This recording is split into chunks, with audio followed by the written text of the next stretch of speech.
Lo que nunca te contarán en las noticias. Calle Narcís Blanc 11, Girona. Teléfono 678 64 22 63.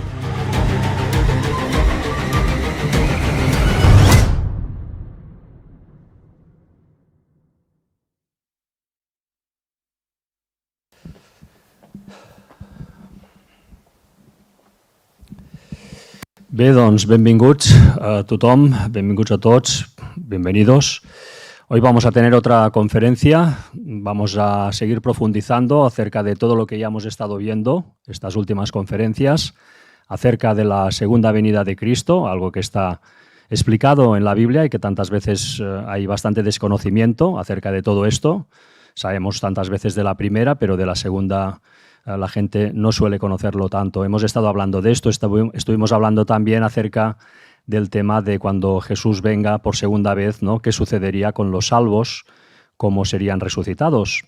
Y hoy vamos a tener también pues, una conferencia en relación a todo esto, en cómo van a terminar las personas que, bueno, pues libremente no hayan querido aceptar en fin, la propuesta que nos hace Jesucristo, ¿no? Y que realmente pues estas personas que estén vivas en ese momento, en esas escenas, ¿qué va a suceder con ellas? Todo esto lo vamos a profundizar hoy. Y para hacerlo y para empezar, pues como siempre vamos a poner un pequeño montaje musical y de imágenes para que podamos entrar en contexto y seguidamente ya procederemos a la conferencia. Así que bienvenidos, muchas gracias y esperamos que os guste.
Buenas tardes.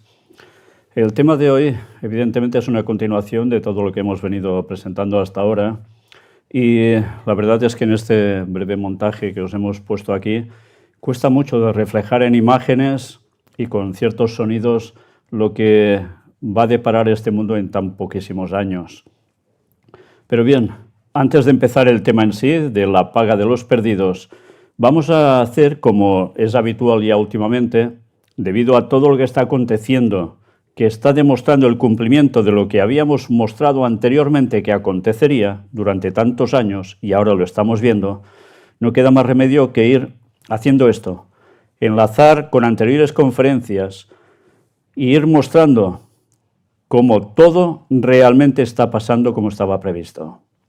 Y estaba previsto por profecía divina, no porque nosotros sepamos más que nadie.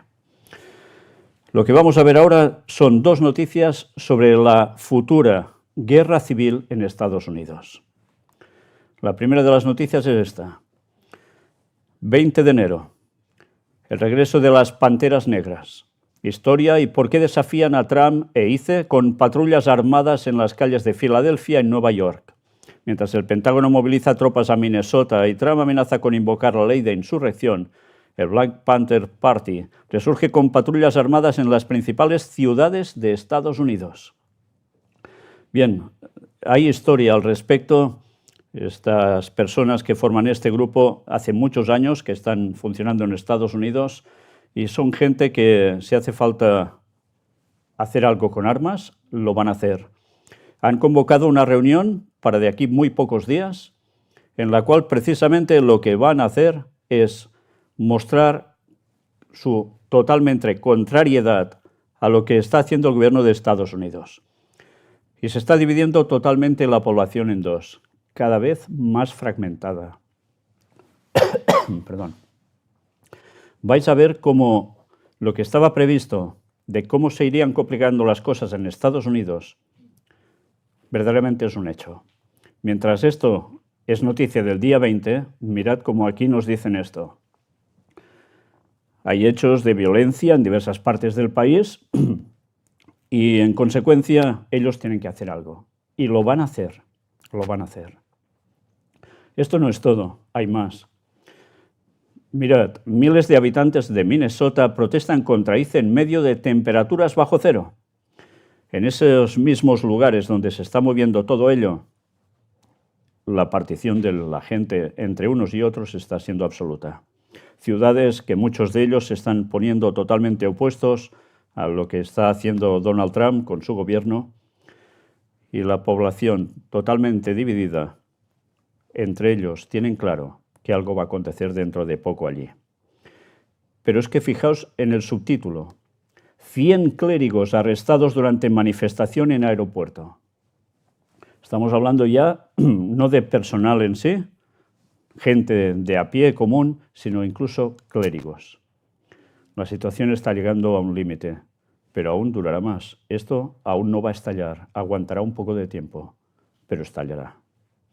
Lo curioso es que la profecía que escribió Ellen White al respecto es de hace muchísimos años atrás, antes que nadie se imaginara esto en Estados Unidos. Ahora nos toca enlazar con conferencias sobre la ley dominical. Ya sabéis, esa ley que se quiere implementar en Estados Unidos y que, en consecuencia, llegará a abarcar al mundo entero. Poner e instituir el domingo como día de reposo absoluto para todos. Y esta noticia del 23 de este mes, ¿a qué día estamos hoy? 24. Esta noticia es de ayer, la recogí ayer mismo. Mirad.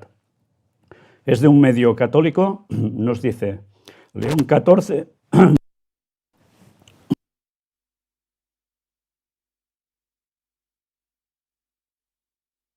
León XIV insta a Europa a recuperar los valores católicos ante la propagación del relativismo.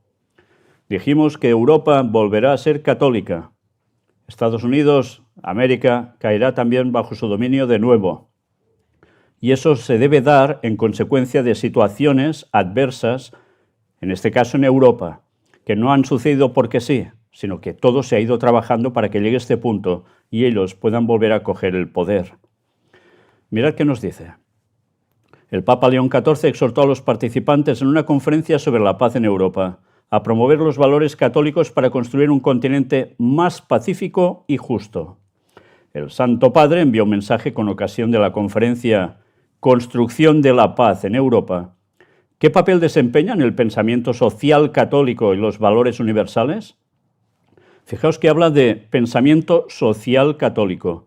Esto tiene que ver con la forma en que la sociedad debe funcionar.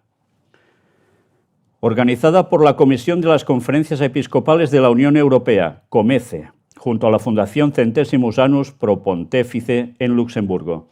COMECE es la Conferencia Episcopal de la Unión Europea. Son los obispos de Europa que están trabajando para implementar la ley dominical en Europa. Esto hace muchos años que ya lo fui mostrando. Siguen trabajando para ello. Cada vez más sindicatos, más empresas se están adhiriendo a esta línea de pensamiento que quieren que se influencie sobre los gobiernos para que realmente, finalmente, se implemente.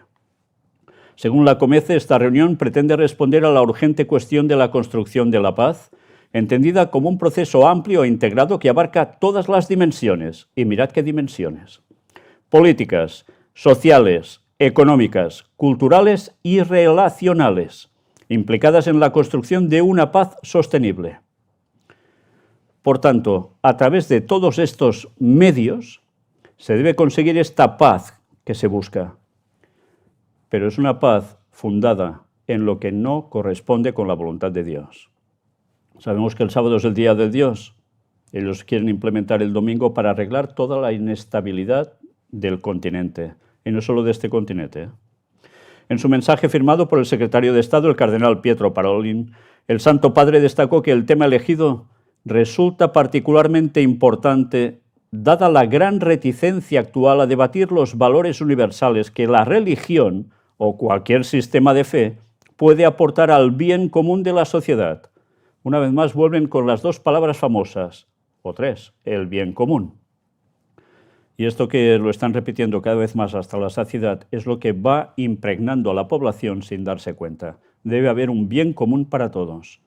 Lo que pasa que si ese bien común no va en consonancia con lo que es la voluntad de Dios y unos pocos mantienen esa voluntad de Dios, irán contra el bien común general. Y ya os sabéis qué puede pasar, ¿no? Pues lo que está profetizado. Si bien esta reticencia surge por diversas razones, la crisis subyacente es la propagación del relativismo y la reducción de la verdad a meras opiniones, señaló el pontífice. En este contexto afirmó que ninguna comunidad, y mucho menos un continente, puede vivir en paz y prosperar sin verdades compartidas que orienten sus normas y valores. Por tanto, lo que impongan deberá ser impuesto para todos sí o sí. En este contexto remarcó la urgente necesidad de recuperar la verdad de que la persona humana es creada a imagen y semejanza de Dios. ¿Os dais cuenta? Urgente necesidad de que la gente acepte esto. Y recordó las palabras de San Juan Pablo II, quien afirmó que no es posible un auténtico progreso sin el respeto del derecho natural y fundamental a conocer la verdad y vivir conforme a ella. Pues darles unos pocos añitos y veréis que el derecho natural y fundamental a conocer la verdad y vivir conforme a ella va a ser lo que van a perseguir. Por ello, el Papa León XIV destacó la relevancia de la doctrina social de la Iglesia, la cual tiene mucho que ofrecer debido a que trasciende fronteras y ofrece una plataforma para los intereses colectivos y un estilo de vida, haciendo posible la coexistencia pacífica. Si vamos en consonancia a todo esto, habrá coexistencia pacífica. Si no, no. ¿Y en qué se basa todo? Doctrina social de la Iglesia. La ayuda a los necesitados, sí, pero eso también incluye la planificación de la familia, cómo debe funcionar para que toda la sociedad funcione. Y por eso abogan para que durante la semana los trabajadores tengan un día entero de descanso obligatorio, todos. Y ese día deberá ser el domingo y los sábados tocará hacer otra cosa. Por tanto, el pueblo de Dios que guarda el sábado, ya sabéis lo que le espera. Mirad esto. The Heritage Foundation. Salvar América salvando a la familia. Una base para los próximos 250 años. Lo que el papado está queriendo hacer en Europa se está haciendo también en Estados Unidos al unísono. Teóricamente, unos son protestantes, otros son más católicos. Pero a pesar de todo, lo que estamos viendo es que Estados Unidos, ese protestantismo se está uniendo al catolicismo con unos objetivos que son comunes. Salvar América, en definitiva, ¿cómo? Con la familia, instaurando lo que os decía, el domingo como día de reposo. Este informe especial de enero de este año, el día 8, es enorme, enorme. Pues ya os podéis imaginar que todo esto no se está haciendo porque sí. Se está preparando la sociedad americana para llevarlo al punto que la profecía nos decía. Y ahora sí, ya entramos directamente con el tema de la paga de los perdidos. Y hemos estado viendo lo que acontecería básicamente con los que van a ser declarados salvos. Pero nos toca ver algo más hoy. Antes de nada, una noticia. Dean Braxton, un hombre que estuvo casi 2 horas muerto. Una voz me dijo, no es tu hora. Regresa. Esto era del 19 de diciembre del año pasado. Una vez más, hemos ido presentando todo lo que la Biblia pone al respecto, que vemos que jamás miente, que todo lo deja súper claro en este sentido, y estamos viendo por otro lado cómo hay un auge del espiritismo, tal como también estaba profetizado, que iría a través de todas estas cosas y muchas más. Este estadounidense dice que su experiencia cambió radicalmente mi perspectiva sobre mi propia familia. Uno de los grandes misterios de la ciencia es qué ocurre después de la muerte. No hay ninguna certeza acerca de qué pasa, pero sí que contamos con los testimonios de personas que han estado cerca de morir o clínicamente muertos, es lo que ellos dicen aquí. Son las llamadas experiencias cercanas a la muerte. Una de esas personas es Dean Braxton, un estadounidense de 68 años, que ha dado una entrevista al Daily Mail en la que relata cómo pasó 105 minutos clínicamente muerto y que vio, o más bien sintió. Braxton fue ingresado en 2006 en un hospital en el estado de Washington, noroeste de Estados Unidos, para que le quitaran unos cálculos renales, pero la intervención salió mal, provocando una infección masiva que le provocó una parada cardíaca. Los médicos no lograron reanimarlo y habían comenzado a realizar los trámites antes de enviar su cuerpo al depósito, cuando milagrosamente Braxton despertó y sorprendentemente sin daño cerebral. Dean Braxton dice que no sintió miedo durante su experiencia cercana a la muerte, sino que sintió una alegría abrumadora, paz y consuelo, una revelación que transformó su perspectiva de la vida y le dio una perspectiva eterna. El superviviente explica que fue llevado a otro reino que él interpreta que era el cielo, donde según su testimonio se encontró con familiares fallecidos, con ángeles, con Jesús y con Dios. Una vez más, ¿esto realmente es así? Si esto realmente es así, Jesús mintió. Sí, Jesús mintió. Y toda la Biblia es mentira, porque el tema que hemos visto de cómo habla de lo que hay después de la muerte no cuadra absolutamente nada con esto. Entonces, ¿qué es esto? Una vez en ese reino, Braxton dice que todo lo que encontraba, a lo que se refería como creaciones, lo hacían sentir bienvenido, incluso los árboles y los animales. Sentí que todo estaba vivo, nada estaba muerto, y no me refiero solo a que estuvieran vivos, como el césped que tengo en mi jardín. Es decir, estaban vivos, eran inteligentes, declara Braxton al Daily Mail.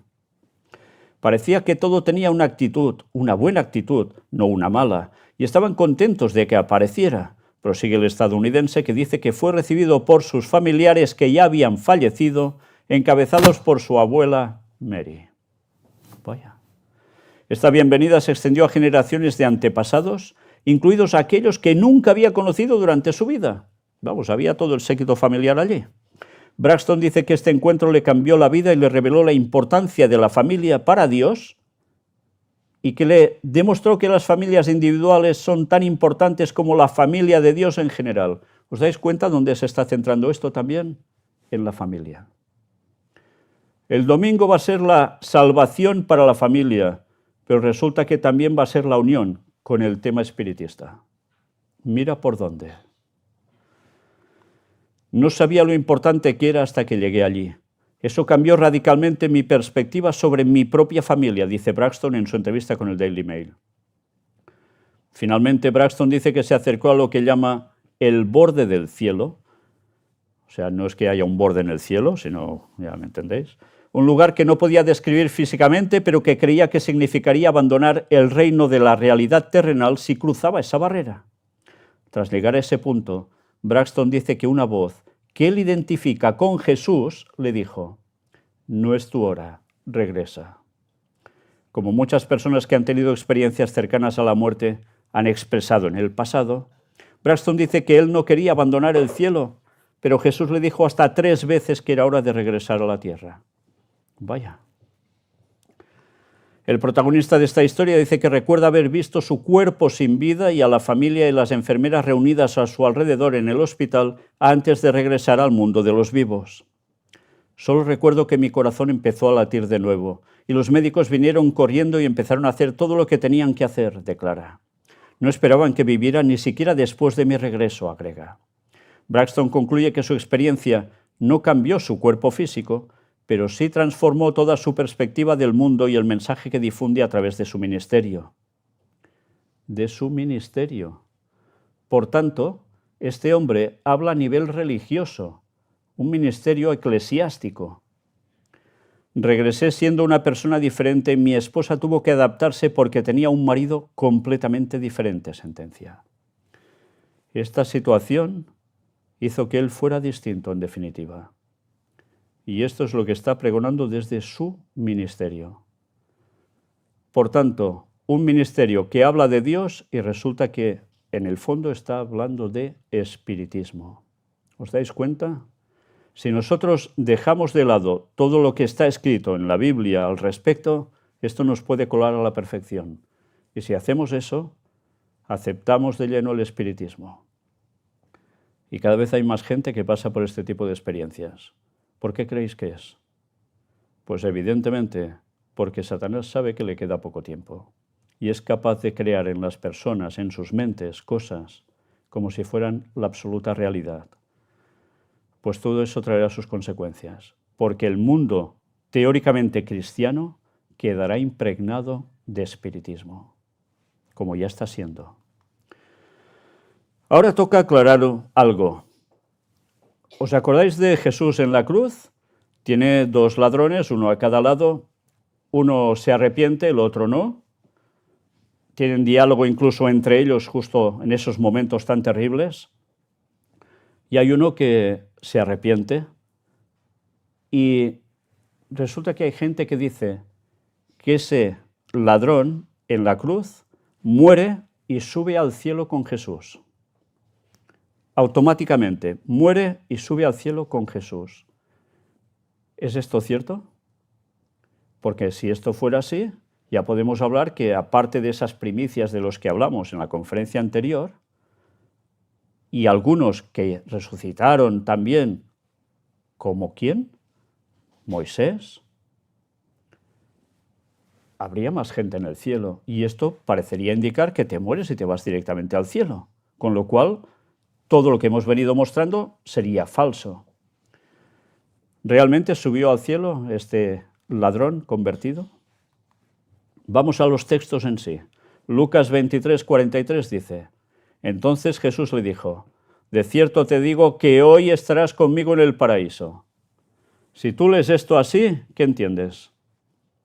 Que realmente Jesús le dice: mira, hoy te mueres conmigo y nos vamos al paraíso, al cielo. ¿Verdad? Esta traducción no es buena. Esta traducción no es correcta. Mirad la versión Reina Valera 2000 actualizada. Lucas 23, 43 dice: entonces Jesús le contestó: te aseguro hoy estarás conmigo en el paraíso. Esta es la auténtica traducción, porque de lo contrario echa por tierra totalmente todo lo que enseña la Biblia después de la muerte. ¿En qué cambia el texto? ¿Por qué cambia el texto? Una coma. ¿En esos lenguajes en los que se escribió había comas?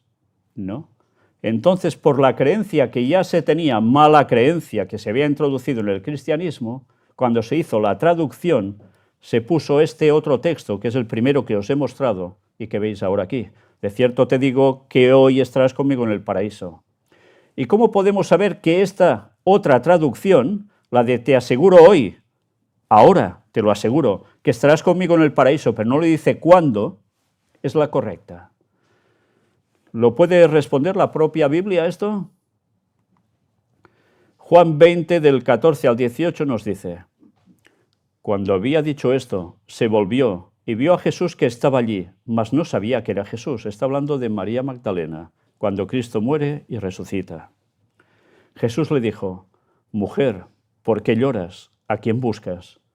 Ella, pensando que era el hortelano, le dijo: Señor, si tú lo has llevado, dime dónde lo has puesto y yo lo llevaré. Jesús le dijo: María. Volviéndose ella le dijo: Raboni, que quiere decir maestro.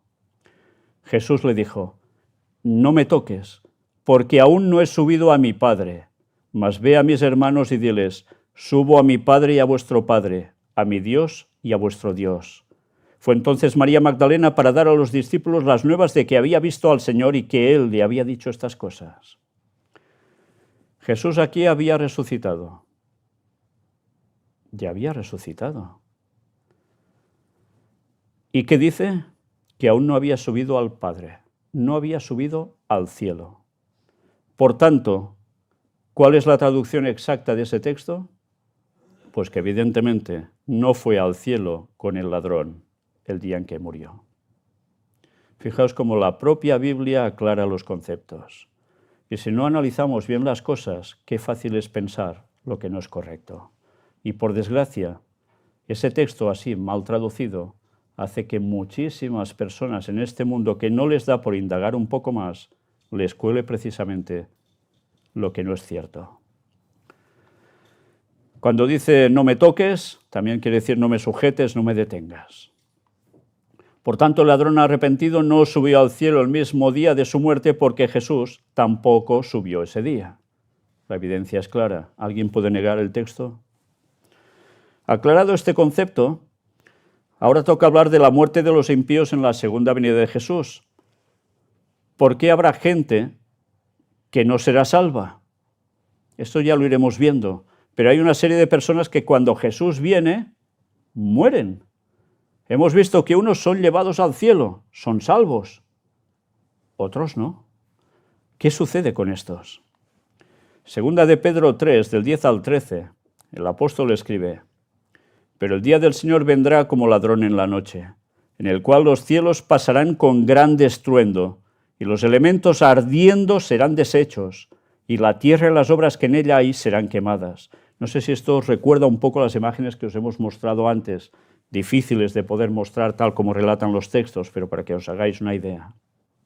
Cuando viene Cristo, todo se deshace, todo se quema. Puesto que todas estas cosas han de ser deshechas, ¿cómo no debéis vosotros andar en santa y piadosa manera de vivir, esperando y apresurándoos para la venida del día de Dios, en el cual los cielos, encendiéndose, serán deshechos, y los elementos siendo quemados se fundirán? Pero nosotros esperamos, según sus promesas, cielos nuevos y tierra nueva, en los cuales mora la justicia. Este último texto es de una promesa y una esperanza absoluta. Vemos que aquí, cuando viene Jesús, se lleva a los suyos, lo vimos anteriormente, pero los otros quedan aquí. Los que estén vivos, que no hayan sido salvos. ¿Y qué pasa? Todo queda ardiendo, hasta los cielos se queman, algo sucede en la atmósfera. Y mira por dónde.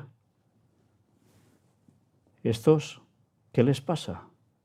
¿Pueden quedar vivos sucediendo esto? Vamos a ver más cosas. Mateo 25, del 31 al 38. Jesús va diciendo sobre él mismo: cuando el Hijo del Hombre venga en su gloria, y todos los santos ángeles con él, entonces se sentará en su trono de gloria, y serán reunidas delante de él todas las naciones, y apartará los unos de los otros como aparta el pastor las ovejas de los cabritos, y pondrá las ovejas a su derecha y los cabritos a su izquierda. Entonces el rey dirá a los de su derecha: venid, benditos de mi Padre, heredad el reino preparado para vosotros desde la fundación del mundo. Fijaos si hace tiempo que Dios está preparando esto para los suyos. Porque tuve hambre y me disteis de comer, tuve sed y me disteis de beber, fui forastero y me recogisteis, estuve desnudo y me cubristeis, enfermo y me visitasteis, en la cárcel y vinisteis a mí. Entonces los justos, los salvos, le responderán diciendo: Señor, ¿cuándo te vimos hambriento y te sustentamos, o sediento y te dimos de beber? ¿Y cuándo te vimos forastero y te recogimos, o desnudo y te cubrimos? Y el texto sigue avanzando. ¿O cuándo te vimos enfermo o en la cárcel y vinimos a ti? Y respondiendo el rey, en mayúsculas Jesús, les dirá: de cierto os digo que en cuanto lo hicisteis a uno de estos mis hermanos más pequeños, a mí lo hicisteis. Entonces dirá también a los de la izquierda: apartaos de mí, malditos, al fuego eterno preparado para el diablo y sus ángeles. Fuego eterno. De esto deberemos hablar. ¿Qué es el fuego eterno? Dice preparado para el diablo y sus ángeles también. Vaya cosas, ¿eh? Porque tuve hambre y no me disteis de comer, tuve sed y no me disteis de beber, fui forastero y no me recogisteis, estuve desnudo y no me cubristeis, enfermo y en la cárcel y no me visitasteis. Entonces también ellos le responderán diciendo: Señor, ¿cuándo te vimos hambriento, sediento, forastero, desnudo, enfermo o en la cárcel y no te servimos? Entonces les responderá diciendo: de cierto os digo que en cuanto no lo hicisteis a uno de estos más pequeños, tampoco a mí lo hicisteis. E irán estos al castigo eterno y los justos a la vida eterna. Estos textos, cuando uno no analiza un poco más, cuando no compara más, Piensa, primero nos dice fuego eterno, luego nos dice castigo eterno, luego nos habla de vida eterna. ¿Será que habrá un fuego que no se apagará nunca eternamente, que será un castigo eterno y que durará por la eternidad? ¿Y habrá gente quemándose por la eternidad? ¿Y otros estarán en vida eterna totalmente distintos? Para que me entendáis, las ovejas son los que seguirán a Dios, serán salvos, los cabritos serán apartados. Esto, evidentemente, es una forma de expresar quiénes van a ser salvos, el por qué sí y otros el por qué no. Pero una pregunta primero de todo. ¿Por qué hay muerte? ¿Os habéis planteado alguna vez? ¿Por qué existe la muerte? Pues el texto bíblico lo aclara. Romanos 5, el apóstol Pablo escribe en versículos 12, 18 y 19. Por tanto, como el pecado entró en el mundo por un hombre, o sea, Adán, y por el pecado la muerte, así la muerte pasó a todos los hombres por cuanto todos pecaron. O sea que el pecado lleva a la muerte. Te separas de Dios, te separas de la fuente de vida, mueres. Así que como por la transgresión de uno vino la condenación a todos los hombres, de la misma manera por la justicia de uno, o sea, Jesús, vino a todos los hombres la justificación de vida. Porque así como por la desobediencia de un hombre los muchos fueron constituidos pecadores, así también por la obediencia de uno los muchos serán constituidos justos. Con lo cual vemos que aquí hay una descendencia que recibe el pecado desde Adán, generación tras generación hasta nuestros días. Pero aparece Jesús y lo que uno lió de este modo, el otro lo arregla y nos puede dar la vida. Transgresión es no seguir la ley de Dios, no hacerle caso, entra el pecado. Consecuencia, te separas de Dios, mueres. No somos eternos. Pero Dios dará eternidad a quien quiera, a quien lo considere justo, por supuesto. Romanos 6, 23. Porque la paga del pecado es muerte, mas la dádiva de Dios es vida eterna en Cristo Jesús, Señor nuestro. No hay otra. Pecado igual a muerte. Estás con Cristo, tendrás la vida. No hay más. Pero sucede algo. Muerte y juicio. ¿Cómo determina Dios cuando viene quién es salvo y quién no? Pues porque previamente ha habido un juicio. Ya está determinado quién debe ser recogido y quién no. Hebreos 9, el apóstol Pablo escribe en el versículo 27, y de la manera que está establecido para los hombres que mueran una sola vez, y después de esto, el juicio. Por tanto, todo el mundo se muere una sola vez, sí. Pero después hay un juicio.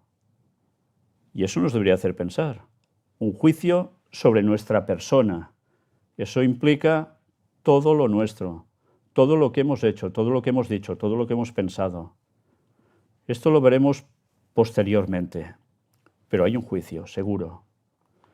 Ezequiel 18:32, en el Antiguo Testamento, el profeta escribe: porque no quiero la muerte del que muere, dice Jehová el Señor. Convertíos, pues, y viviréis. ¿Le gusta a Dios que la gente se muera y se pierda por la eternidad? No. Él quiere que se conviertan y que vivan. Y por eso vino Jesús, sino a qué vino Jesús. Hebreos 1, del 1 al 3 nos dice: Dios, habiendo hablado muchas veces y de muchas maneras en otro tiempo a los padres por los profetas, en estos postreros días nos ha hablado por el Hijo, a quien constituyó heredero de todo y por quien asimismo hizo el universo. Está hablando de Jesús. El cual, siendo el resplandor de su gloria y la imagen misma de su sustancia, o sea, siendo Dios, y quien sustenta todas las cosas con la palabra de su poder, habiendo efectuado la purificación de nuestros pecados por medio de sí mismo, se sentó a la diestra de la majestad en las alturas. Por tanto, Él nos salva de los pecados y se sienta a la diestra de Dios en las alturas. ¿Y qué hace allí? Juan 5, 22 y 23. Porque el Padre a nadie juzga, sino que todo el juicio dio al Hijo, o sea, Jesús, para que todos honren al Hijo como honran al Padre. El que no honra al Hijo, no honra al Padre que le envió. Por tanto, no puede ser salvo. ¿Pero quién hace el juicio? El mismo que vino a salvar a la gente. Impresionante, ¿eh? Y ahora toca ver escenas finales en la tierra durante la segunda venida de Jesús. De una forma clara, de una forma gráfica, ¿qué sucede cuando esto pasa en la tierra? Viene Jesús, vimos cómo los suyos son llevados, pero ¿qué pasa con los demás? Mirad la descripción que dio Ellen White, la profetisa, en el libro El conflicto de los siglos. Una vez más de decir, si no tenéis ese libro, que es el mejor libro que podéis leer después de la Biblia, allí al fondo lo tenéis y os lo podéis llevar. Es gratuito, porque ese contenido hace falta que lo tengáis en vuestras mentes por siempre. En esta página, a partir de aquí os voy a leer un poco, donde muestra qué sucede con detalle. Los hombres ven que fueron engañados. Se acusan unos a otros de haberse arrastrado mutuamente a la destrucción, pero todos se unen para lanzar contra los ministros sus más amargas condenaciones. No está hablando de ministros políticos, sino religiosos, contra pastores, contra obispos, contra todo lo que os imaginéis religioso. Los pastores infieles profetizaron cosas lisonjeras e indujeron a sus oyentes a menospreciar la ley de Dios y perseguir a los que querían santificarla. Y eso incluye los que guardan el sábado. Los indujeron estos pastores infieles a atacarlos. Ahora en su desesperación, los maestros confiesan ante el mundo su engañosa obra. Las multitudes se enfurecen y exclaman, «Estamos perdidos, y vosotros sois causa de nuestra perdición». Y se revuelven contra los falsos pastores. ¿Qué quiere decir esto? Pues que el mundo, cuando Jesús vuelva, estará envuelto en el mundo religioso. Todos estarán en religión, unos a un lado y otros al otro. Pero todo el mundo estará impregnado de religión. Ya no habrá ateos que valgan. Se acabó. Precisamente quienes en otro tiempo les admiraban más, fulminarán contra ellos las más terribles maldiciones. Las mismas manos que los coronaron con laureles se levantarán para aniquilarlos. Las espadas que debían servir para destruir al pueblo de Dios, que recordemos estará siendo perseguido a muerte en esos momentos, se emplean ahora para matar a sus enemigos. Por todas partes hay luchas y derramamiento de sangre. Vaya escena, ¿eh? Y ahora nos pone un texto de Jeremías 25:31 del Antiguo Testamento que dice: «Alcanzará el estrépito hasta los fines de la tierra, porque Jehová tiene una contienda con las naciones. Entra en juicio con toda carne, y en cuanto a los inicuos, los entregará a la espada». ¿Os dais cuenta? Entra en juicio. El gran conflicto ha seguido su curso desde hace 6.000 años. Una vez más, nos damos cuenta que hay 6.000 años de historia en la tierra desde la entrada del pecado, y es cuando aparece Jesús. Y como tantas veces hemos demostrado, eso se cumple entre septiembre y octubre ¿de qué año? 2031.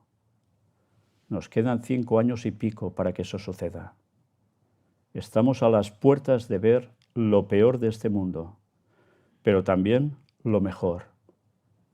La esperanza del regreso de Cristo.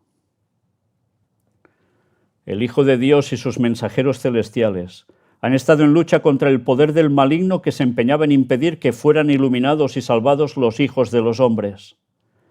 Ahora todos han tomado su resolución. Los impíos se han unido enteramente a Satanás en su guerra contra Dios. Ha llegado el tiempo de que Dios vindique la autoridad de su pisoteada ley. Vale la pena detenerme un momento aquí para decir algo. Recordad cuando tuvimos aquí a la viuda de Ron Wyatt, la persona que encontró el Arca de la Alianza, la persona que incluso tuvo los mandamientos en sus manos. Y cómo fue instruido por los ángeles para que hiciera una serie de cosas con la sangre de Jesús que estaba allí. Y recordad algo que se le dijo a Aarón y que también se le había mostrado a Ellen White, la profetisa del Señor.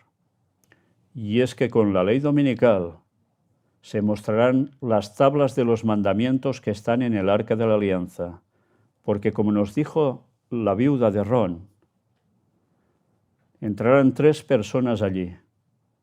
3 personas allí. Uno recogerá la sangre de Cristo. Otro sacará los mandamientos y otro lo filmará todo. Y eso está bastante cerca de nosotros, bastante cerca de nosotros en el tiempo. Se mostrará la ley de Dios cuando la gente haya adoptado el domingo como día de reposo, cuando los mandamientos de Dios grabados en piedra, que simbolizan perpetuidad eterna, seguirán hablando de que el sábado es el día de Dios y el domingo es la marca de la bestia. Creo que valía la pena detenernos para situarnos en este contexto. Y recordad que también se mostrarán en el cielo las tablas de la ley. En el cielo. Ante eso, se mostrará también que la ley de Dios puede ser pisoteada pretendidamente por los hombres, pero para Dios no se puede pisotear, y pondrá a todos en su sitio, y mostrará la verdad para que la gente se decida hasta el último momento. A partir de ese momento, la decisión ya será absoluta e irrevocable, y luego cada uno tendrá su paga.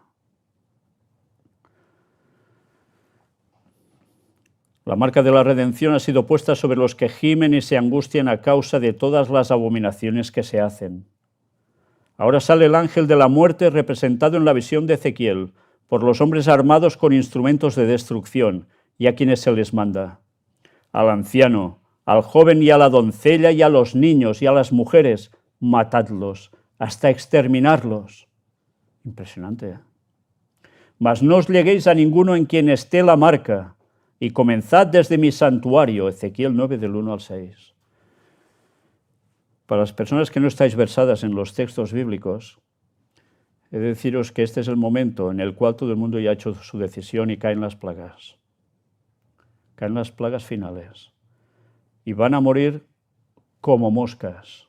Da igual la edad que tenga, el sexo que tenga cada persona. Van a morir muchísimos. Pero habrá algunos que no, que estarán marcados, sellados por Dios. Esos no van a morir. Y esos son los 144.000 de los que habla Apocalipsis. Van a ser fieles, aguantando hasta el final todo esto. Pero dice que estas muertes, ¿por dónde empezarán? Comenzad desde mi santuario. Y hablaremos y mostraremos que en el cielo hay un santuario, al igual que hizo Moisés en la tierra como copia del cielo, el que luego Salomón construyó, y el que ahora mira por dónde esta guerra de Israel quieren hacer levantar el tercer templo de Jerusalén, como una parodia satánica a lo que Dios hizo y va a volver a hacer en su momento. Y esto quiere decir que cuando comenzad desde mi santuario, también hay un pueblo de Dios, y ese santuario es su pueblo.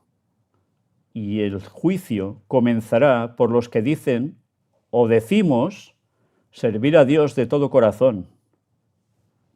Y esos caerán también.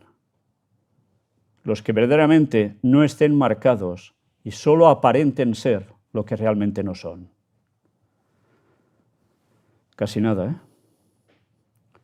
Dice el profeta: comenzaron, pues, por los ancianos que estaban delante de la casa. Y de la casa con mayúsculas. Ezequiel 9, del 1 al 6. La obra de destrucción empieza entre los que se titularon guardianes espirituales del pueblo. Los falsos centinelas caen los primeros. De nadie se tendrá piedad y ninguno escapará.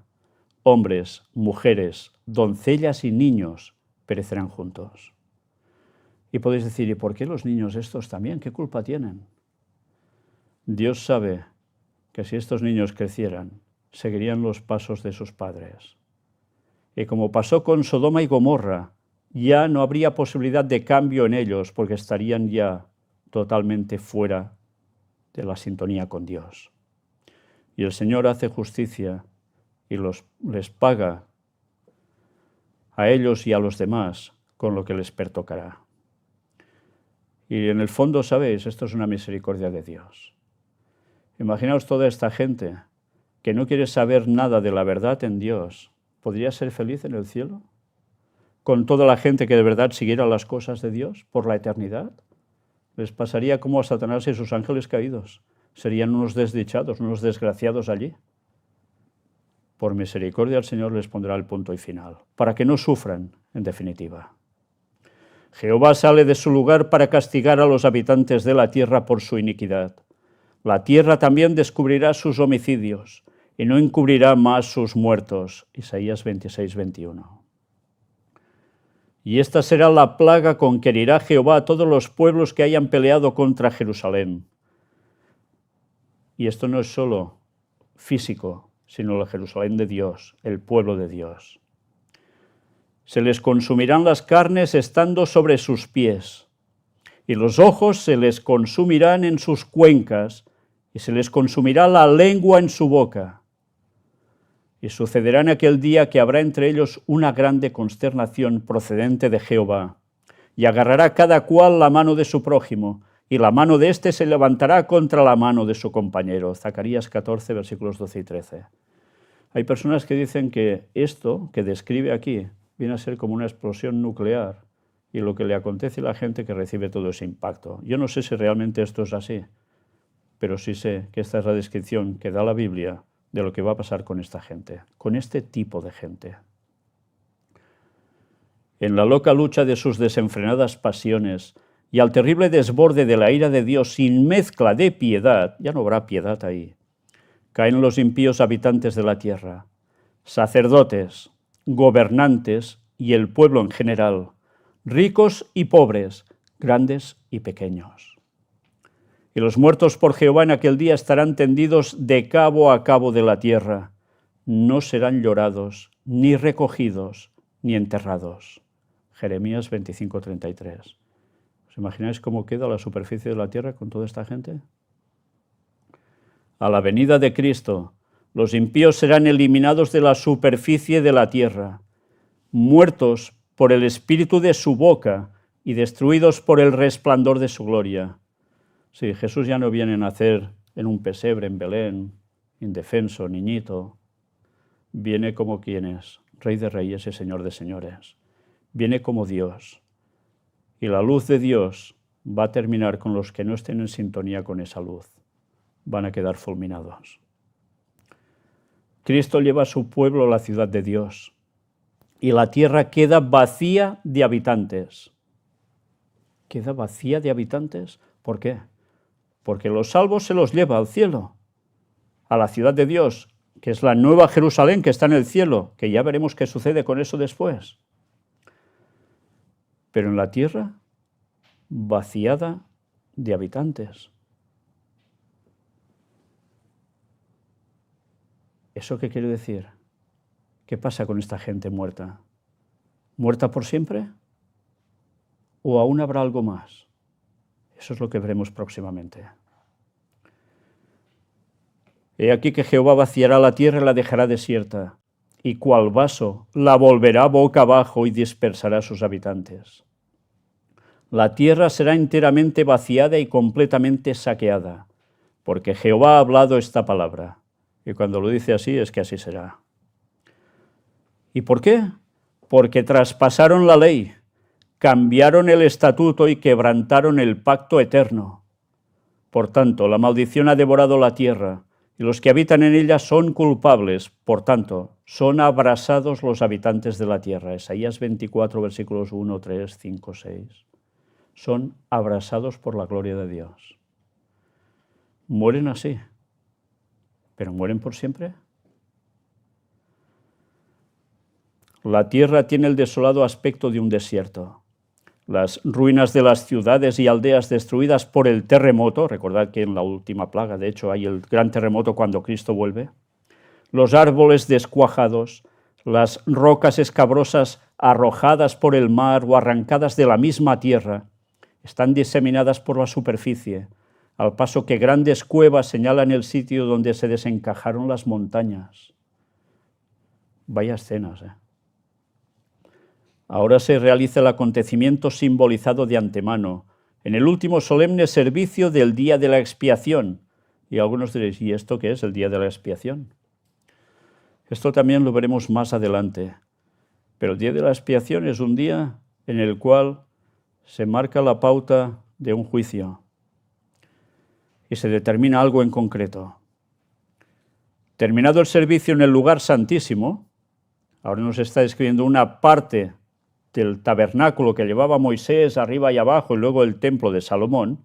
El lugar santísimo es donde habían los mandamientos de Dios, el arca de la alianza.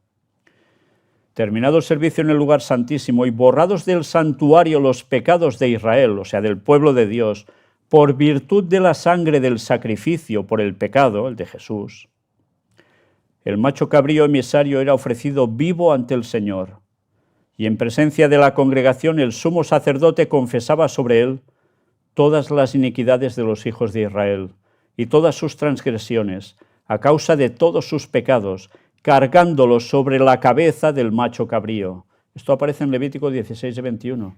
Eran las normas que Dios le dio a Moisés para que el pueblo hebreo hiciese continuamente, y esto se hacía una vez al año, el día de la expiación. Los pecados del pueblo se pasaban simbólicamente al macho cabrío, y ese macho cabrío representaría a Satanás, el auténtico culpable de los pecados de todos. Y el pueblo quedaba limpio. ¿Y qué sucedía? De la misma manera, cuando el servicio de propiciación haya terminado en el santuario celestial, o sea que hay una limpieza también en el santuario celestial de ese juicio, entonces, en presencia de Dios y de los santos ángeles y de la legión de los redimidos, los pecados del pueblo de Dios serán puestos sobre Satanás y se le declarará culpable de todo el mal cometido. Y así como el macho cabrío emisario era despachado a un lugar desierto, así también Satanás quedará confinado en la tierra desolada, sin habitantes y convertida en horroroso desierto. Porque claro, hemos hablado de la gente que muere y de los que son salvos y se van.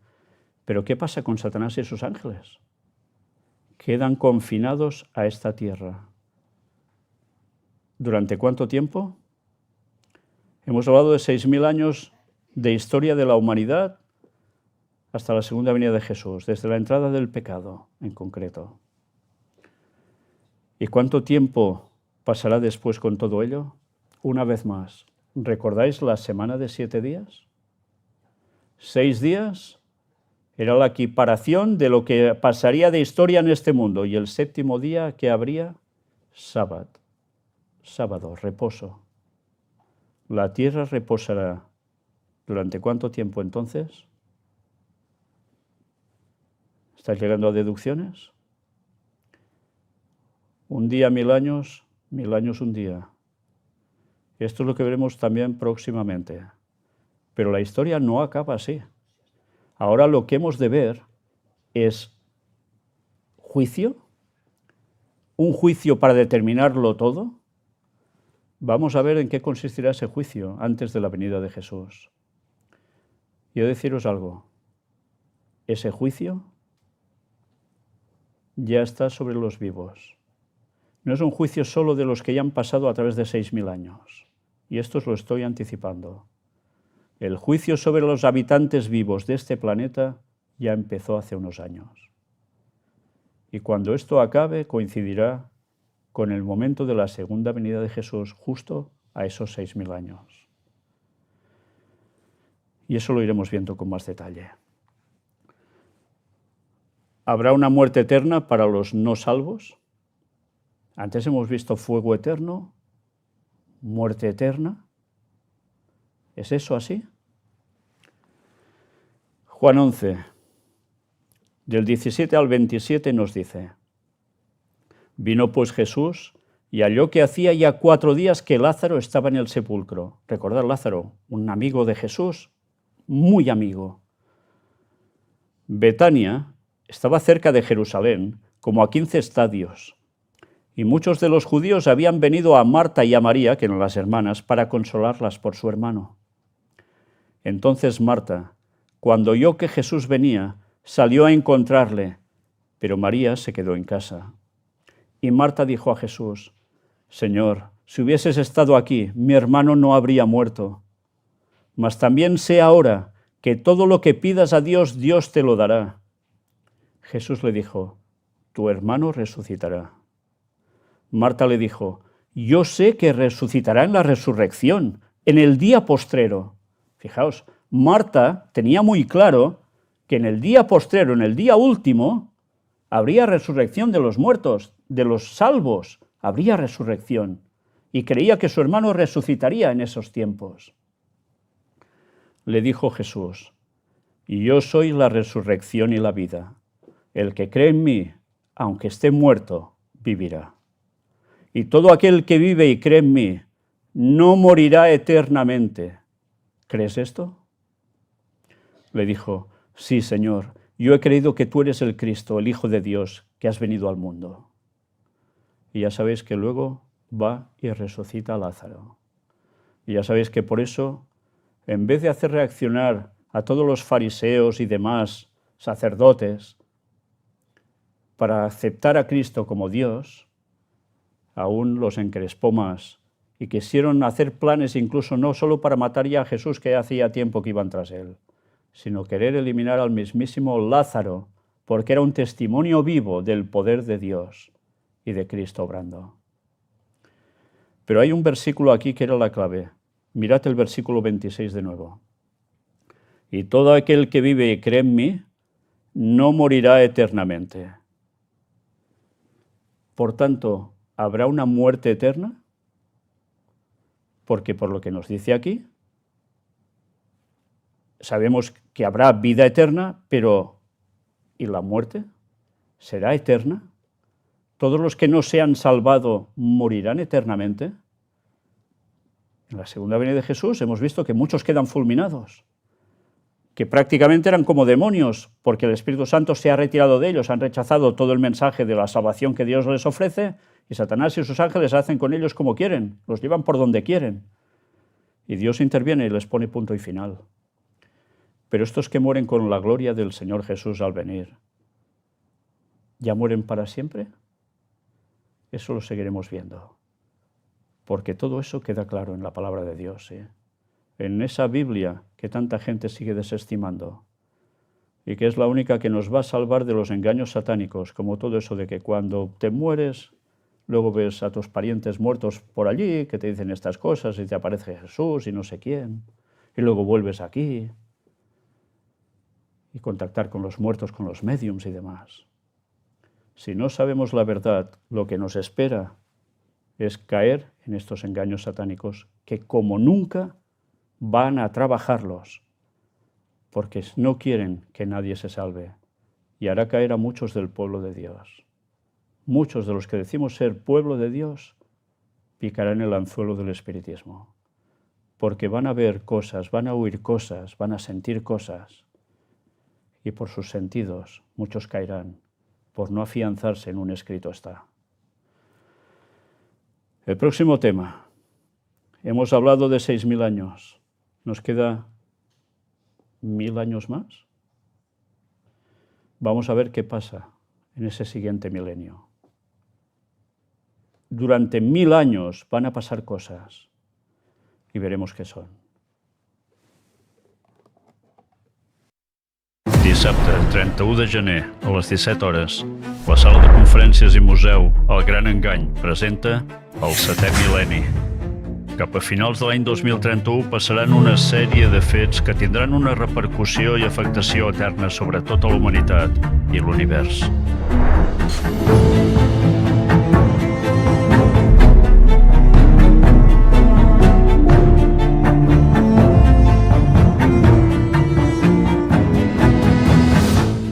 Mai t'explicaran a les notícies.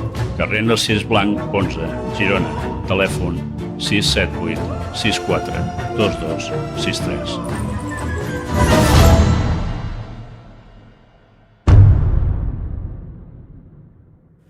Todas las personas que les da por razonar un poco en este mundo están viendo que este mundo está haciendo cosas muy, muy extrañas. Muchos acontecimientos se están juntando y están dejando preocupados a muchísima gente. Hay gente que ya no quiere ni ver las noticias porque ve que solo son desgracias de aquí, de esto, de lo otro, que las pocas noticias buenas que hay no se muestran y empiezan a no querer pensar en nada ni ver nada. Pero la técnica que se dice del avestruz, de poner la cabeza debajo del agujero en el suelo, que es falso, eso no lo hace un avestruz, pero ha quedado así, esa no es la mejor solución. Porque la situación nos va, sí o sí, a coger a todos.